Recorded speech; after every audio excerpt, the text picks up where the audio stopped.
अरे पंजाब असेंबली में ये क्या हुआ? जिल्लत के सारे रिकॉर्ड टूट गए भाई। चुन्नू मुन्नू पर ये कैसी मुसीबत आई? चुन्नू मुन्नू आए थे इस्लामाबाद से। चुन्नू मुन्नू घर से निकले करने चले शिकार। बोले बेटी आई हमारे एक नारे की माँ। इन दोनों की मंजिल यारों थी पंजाब असेंबली। देख रही थी खड़ी तमाशा पब्लिक अपनी कंगली। मेरा बदला है। चुन्नू बोला वोट न होंगे पूरे लिख के रख लो। चौधरियों की नहीं चलेगी जीत अभी से चख लो। लेकिन वोटिंग हुई तो बढ़ गए वोट 186।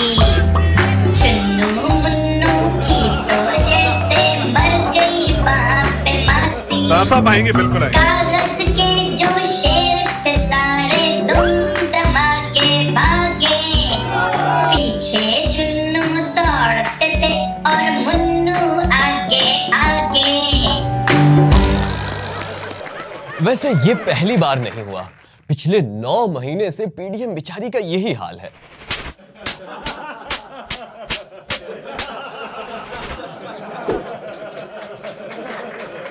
और आजकल शादियों का सीजन चल रहा है। अभी 2 दिन पहले भी एक शादी हुई है, मगर मसला ये है कि उसमें दुल्हा दुल्हन की नाराजी है मगर काजी राजी है। उनकी बारात में क्या हुआ आपको दिखाते हैं।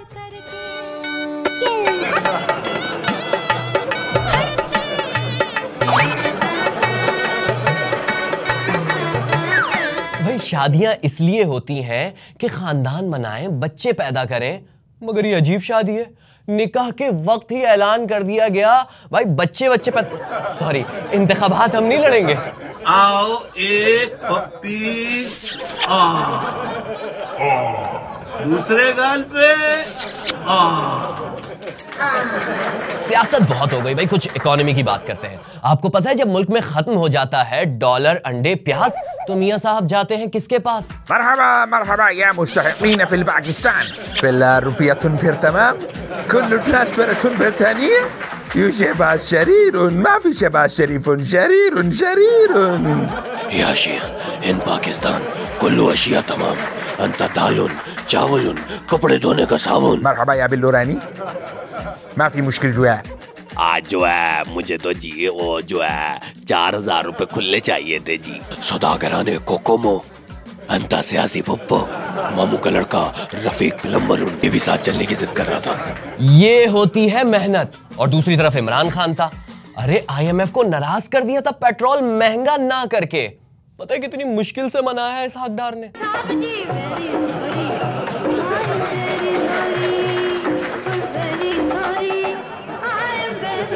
मगर ये जो मिल रहा है ये कर्ज है या इमदाद? इश्तिहार में तो इमदाद लिखा है।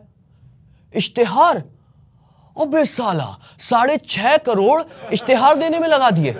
कौम को भूखा नंगा दिखाकर कर्ज लिया और फिर उसी की एडवर्टाइजमेंट पर करोड़ों लगा दिए। वाह। खैर, छोटे मियां अपनी इन कामयाबियों के गुर बच्चों को भी सिखा रहे हैं। भिखारी वाली नहीं। दो बातें याद रखनी है। हम भिखारी हैं और हमें भीख मांगनी है बस। ये बच्चे BA करके वजीर आजम बन सकते हैं मेरी तरह। देखो बच्चों, तुम लोग भी मेरी तरह सिर्फ BA करके वजीर आजम बन सकते हो। मुझे रोना आने लगता है अपनी स्ट्रगल का सोचकर। पापड़ वाला, केले वाला, चपड़ासियों के नाम पर आपको अकाउंट बनाने पड़ते हैं, अपने दुश्मनों के पेट फाड़ने पड़ते हैं, फिर वापस उसे सीखकर दुश्मन को गले लगाना पड़ता है। मगर मिफ्ता इस्माइल ये गुर नहीं सीख पाए। अरे कोको मोबाइल लाइन पर आ गए, चलो उन्हीं से बात करते हैं। वैसे मिफ्ता भाई, मियां साहब ने आपको जलील तो बहुत कर दिया है। अच्छा चलिए ये बताएं, आ कब रहे हैं मियां साहब वापस? न मुझे पता है न किसी को पता है। अब मिफ्ता साहब ये बताएं कि मियां साहब इतने अमीर हैं, इतनी दौलत है उनके पास, फिर करप्शन चोरी की क्या जरूरत थी? चोरी जो है वो आप जरूरत पे नहीं करते, लालच पे करते हैं।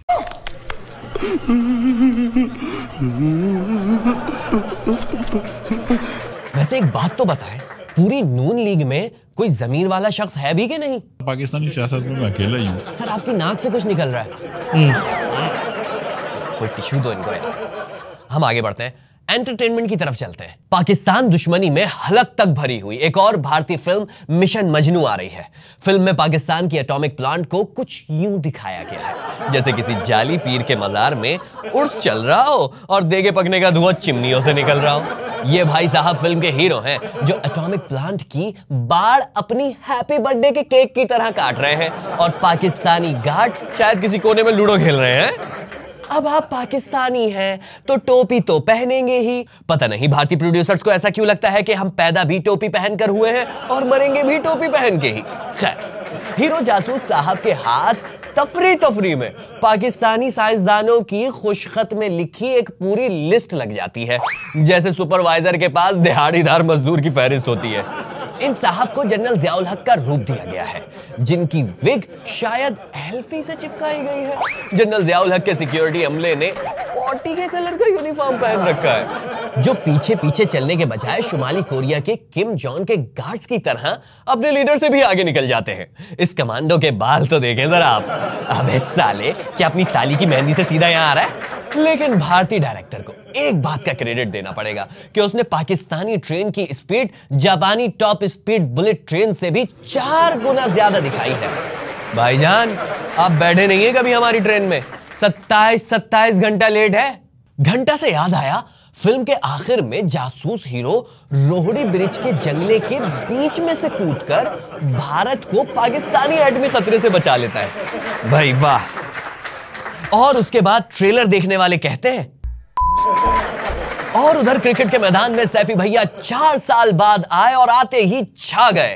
पूछा भी नहीं कि मुझे क्यों निकाला, लेकिन पब्लिक ने शोर मचाया तो जवाब सुनिए क्या आया।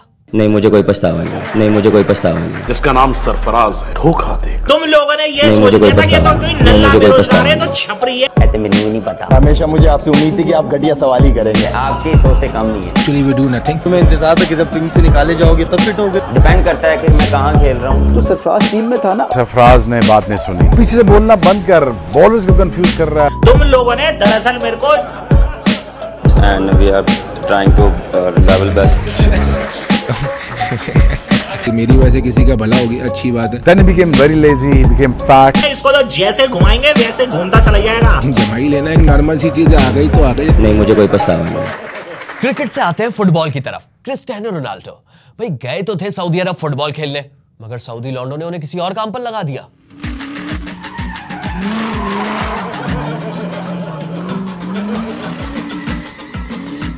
सुना है वहां रोनाल्डो 17 कमरों के स्वीट में रह रहे हैं। 17 कमरों के स्वीट में कर क्या रहे हैं? King in the castle, king in the castle।